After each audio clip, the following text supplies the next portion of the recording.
Okay, so I just had a really crazy dream and a really crazy realization. Um, wow, I feel really dehydrated. Um, I had like a really weird night last night.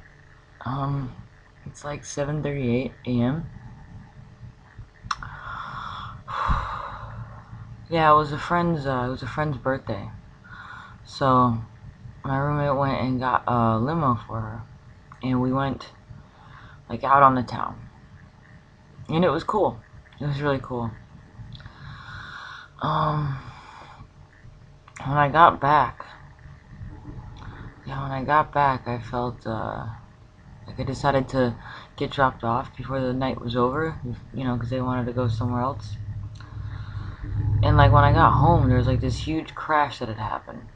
Like we're literally 100 to 200 feet away from the house. And I was like, that's weird.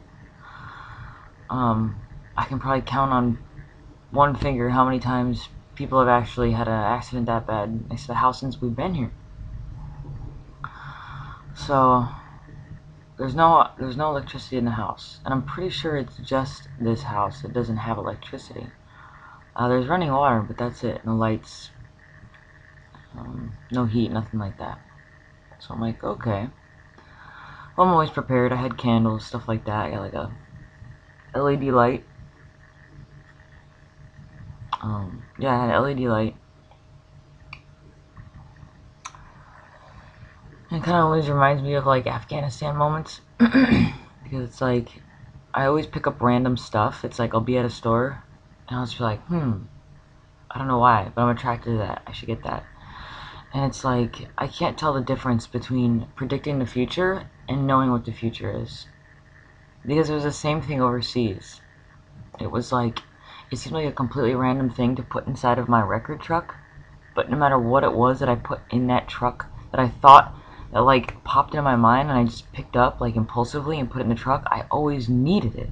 It was like the one thing that I actually really needed on that mission. And I still don't know the difference whether or not it's like you predict it or you're actually hearing the future. Like if you're actually hearing the future or creating the future. I really don't know what the difference. I don't know. Um, yeah. So I had this dream about Buckeye, Arizona. Buckeye, Arizona was the place that I went to on my road trip just a little, like maybe about a week ago.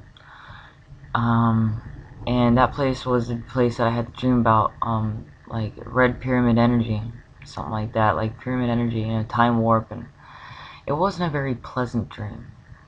I remember the stars were very pleasant there, and the sunsets and stuff, but I remember like it being kind of a strange energy, like an older energy, I guess, more like a deceiving, other dimensional frequency. It felt like, and the dream sort of just solidified it while I was there. Well, I dreamed about the place again, um, just now. And there was this feeling over me in my dream where I felt like I had to leave there. It was like I was there, and it was like I had to leave there. And it was like,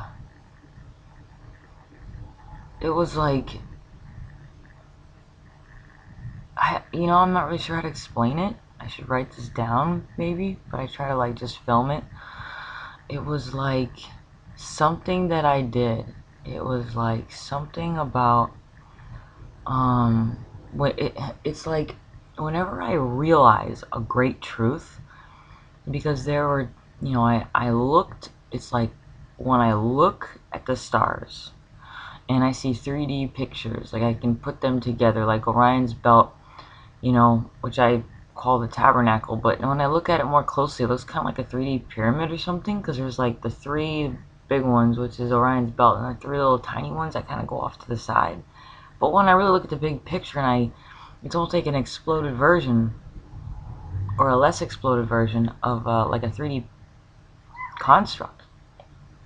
Anyways, um, so the stars, it's like whenever I notice a great truth, or whenever I find a great truth, it's like my cells, like my actual back, I'll get that like flip motion, and it's like sends a chill up your spine, you know, like it wakes you up and you're like in total animal instinct mode, and your eyes open up and you're like, whoa. And it's like sometimes right now it's happening, like my nose will get like congested a little bit, and it glosses my eyes over, and it's like this super big truth that you're not even sure what's happening, but you just know when it hits you. It's like hit me right now, actually.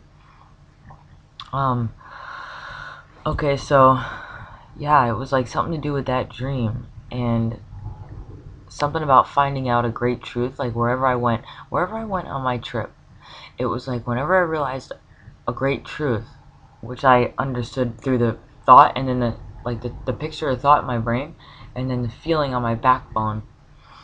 um and it was like in that moment, it was the same thing as what I talked about a couple videos ago about when I explode pictures with my eyesight, and I go cross-eyed and I explode it. And if I concentrate too hard on that explosion so I can meticulously look at the different pieces of it, it's like that's the same thing. I think that's what it makes me feel like. That's the same exact thing. It's whether you realize a truth or you see a truth that you've realized. It's like you literally stop time, and now it's making changes. Now whatever frequency was there is now changing. And it's like, it's such a scary moment, but at the same time it's very exciting. And I think that might be perhaps why we have a fight or flight response. I'm not entirely sure of it, but I realize that when you find out a great truth, it takes your breath away, but it also wakes you up at the same time. So I don't really know how that works together. It's almost as if the truth makes your cells breathe better, so you don't have to breathe as much or something. Like, that's what I feel intuitively. I don't know if that's true or not, but it does wake me up like intensely. Because I remember I like just woke up and I was like super, I gotta pee and I can't see anything right. My my motor skills don't work, but it's like, I don't know, like when I stop and I'm like, I'm talking to, talking to spirit, talking to my mom, and I'm like, it's just telepathically. And like I'm going over my dream in my head, and I'm like real foggy, and then I think about pictures, and then what it reminds me of from the past that was recent, and then it's like when I figured something out, it was like my eyes open, and I was like, holy Chicago. It's that moment. There's something about that moment that literally, it's like you time travel, and you like fix whatever happened or something, or you realize something that maybe felt negative, and then by realizing it, it's like you now have the responsibility to find the positivity in it or something. I don't know. Also, yeah, okay, so my mom was talking to me about, she was talking to me about researching, okay? I did a lot of research in the beginning of these videos, and one of them had to do with the atom bomb. I've always been very curious about the atom bomb. Did I know a whole lot about it? Not really. I kind of understand the concept, and I can see it in my head. And what it reminds me of, now that I think about it, without actually having to look it up, just using cellular memory, it looks the same way as the moon looks. It's like, if you look at it from a certain perspective, just like when we draw things down on a two-dimensional piece of paper, you've got the moon, right? You got the moon, and then you got like, you say you got the moon, then you got like star, star, star, star, star, star, star. And it like, you got all these stars with the moon in the center. Okay, well if I took that 3D image, flipped it so that it's sideways, right? It would look like the moon, and then, I don't know how to explain it, kind of like going out, going out from the moon. And I'm like, that looks a lot like an atom bomb. And it's like, the more I think about it, my mom was like, she was like, look, Teresa, she's like, you don't have to research anything. She's like, by researching things, you end up freaking your cells out. You end up freaking your own self out because you realize you jump to conclusions very quickly, And she's like, and I'm not saying that the conclusions that you jump to are not true intuition, absolutely the truth. She's like, but what you need to realize is that that's when you grow like too big for your britches. It's like you literally freak your cells out. Like that's like the fight or flight response. You're like, you know, you realize like a big truth, or you realize something and you kind of like panic. And she's like, look, if it doesn't feel absolutely fantastic, then it's you're probably looking at it from the wrong perspective. And I think I really forgot all about that very valuable statement, is that if it doesn't feel right, just look at it differently. Look, try to delve in it using your own mind and look at the positivity of it. And that's the reason why I try to find the things that people worry about the most, and I think, alright, where's the other side of that picture? Well, it's the same thing with the atom bomb, you know? And I think that's what that dream was all about. You know, I'm still not really sure what it all means, but I felt like I had to at least express what I think I understand right now.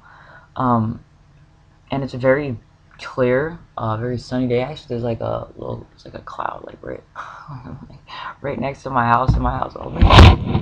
It's like a very beautiful white fluffy cloud. Um,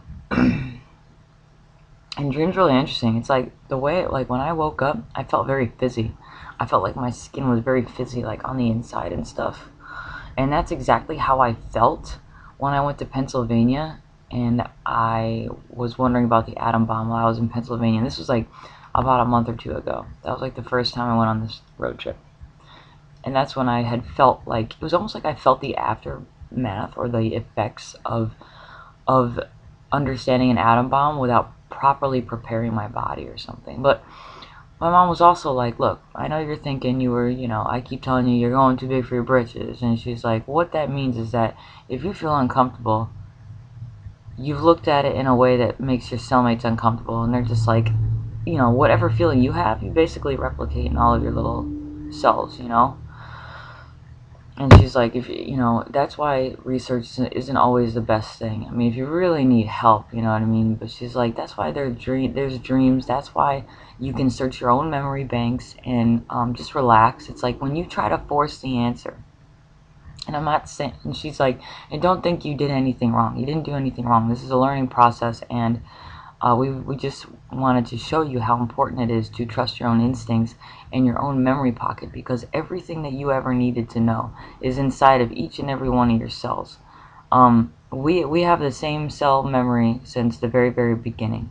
You know, if the smaller things replicate the biggest things, then we must have like crystalline, like crystals to hold as much data as possible in each and every single one of our cells.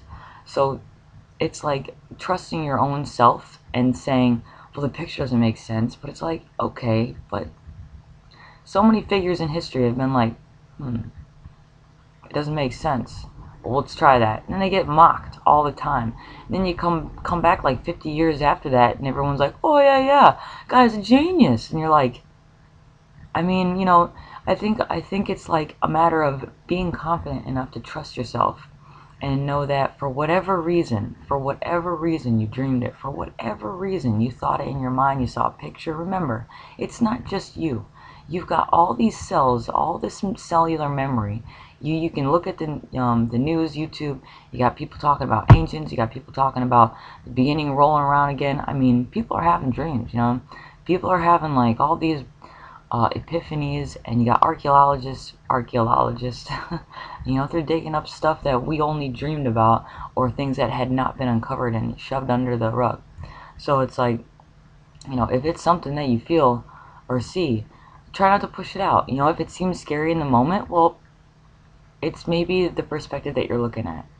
And it's like, you know, when you see things on the YouTube, and it talks about, oh, this is gonna flood, oh, you know, this is gonna happen here, and I had a dream about this here, and it's like, okay, you know, I learned more and more that it's like, yes, I had a dream about a lot of things that were very scary, like in my lifetime, and it's like, you know, I realized that what that really is like, given your path at the moment, given your decision at that very current moment that you saw that picture, or you had that dream, or you had that thought, given that very moment with that particular information, this would be the outcome.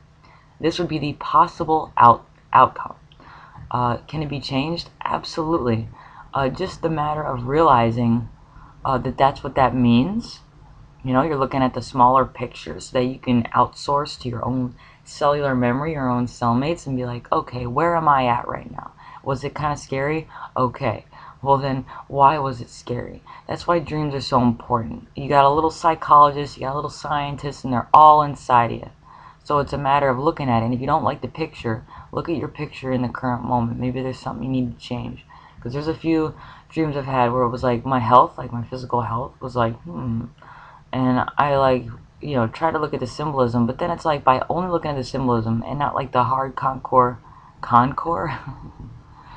the hard concrete truth of like the actual physical system that is shown in my dream, I'm pushing the truth out. I'm pushing it out. You know, maybe it's telling me the future given the path I'm on.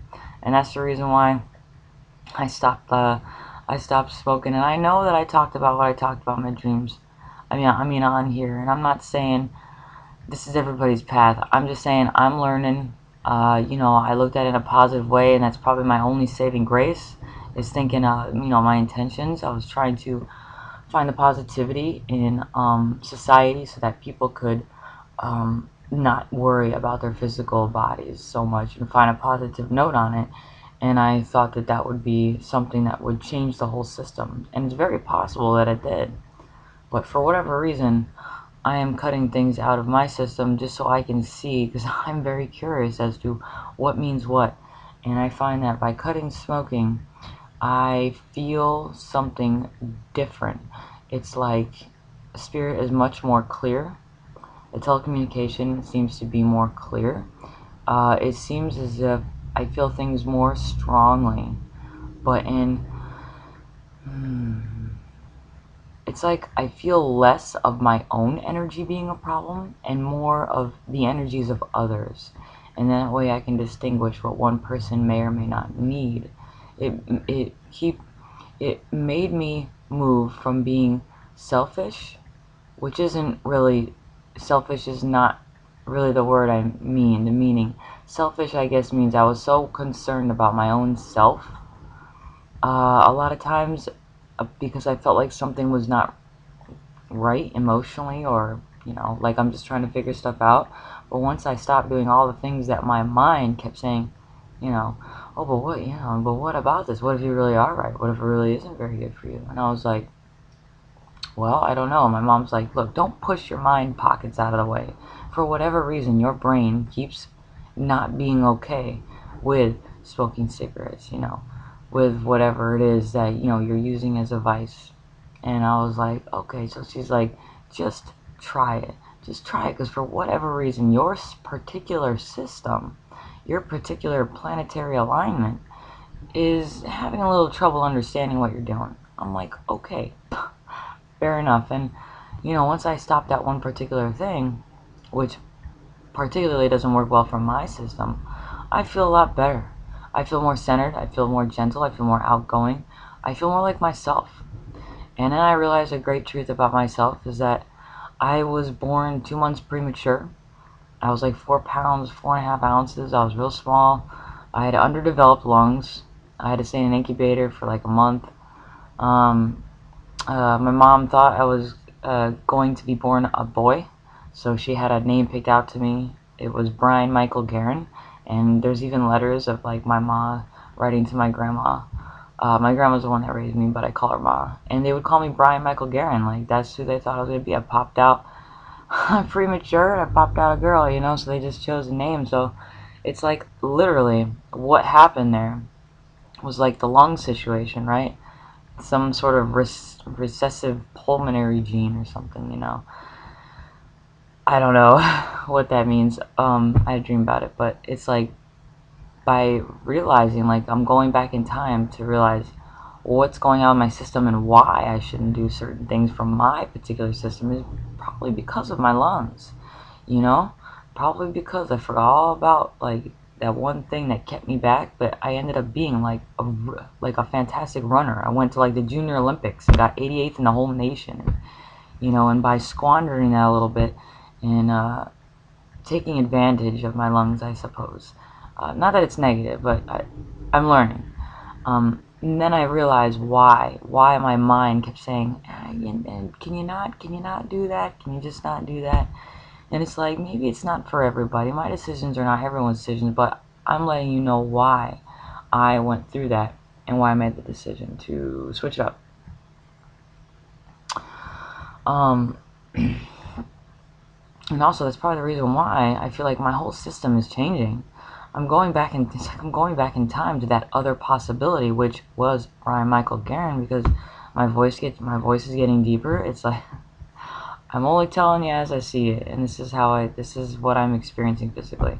It's like I don't work out, I don't really do much of anything. I eat like whatever I want right now, and I literally have like a six-pack, and I have no idea how this is even possible. It's like my whole physical body is literally being changed, as if I'm being like reborn into something else. And that's part of the reason why there were like certain locations that I was like, literally, I felt like I was breathing in water. It's the strangest thing. And like just 3 or 4 days ago, it was like I kept sweating out so many liquids. And my mom, my mom was like, look, this is what babies go through. They're always crying. They're super uncomfortable because they're trying to tell you that there's too many liquids in the system, and it keeps seeping out, and they can't get comfortable. And I was the same way. I was cranky, and I was like, man, it's like, it feels like there's oil in my system, and I'm like totally not okay with it. But I finally got through that. I broke through that water barrier finally. I know it doesn't really make sense, but I'm trying to express myself to where it makes sense, but it feels like a rebirth. And I finally broke through like basically last night. And I woke up dehydrated this morning, and I was like, oh, thank God. Like we try to hydrate so much. They're always talking about water this and hydrate and hydrate. And I'm like, I like being dehydrated because that means I actually want something to drink. I like not eating for a while because then I actually want something to eat. Do you know what I mean? It's like there's something about being a kid where you never worried about drinking 8 glasses of water a day. Like, when did you ever drink 8 glasses of water a day? I don't think I ever did that. I don't think anybody ever did that. It's almost like we have been shoving so much water into our systems. And I'm not saying it's wrong. What I'm saying is that maybe we forced our rebirth or something. Like, maybe that's the reason why the whole earth is rebirthing, because like all these people are drinking so much water. We're like literally we're cleaning our systems out, and we're recreating our own cellular memories to be whatever it is we really want it to be by trusting that system. Holy crap, that was a lot. I'm sorry, I didn't mean to make such a long video. I really veered there. Okay, well, that's all I have for now. Thank you for watching.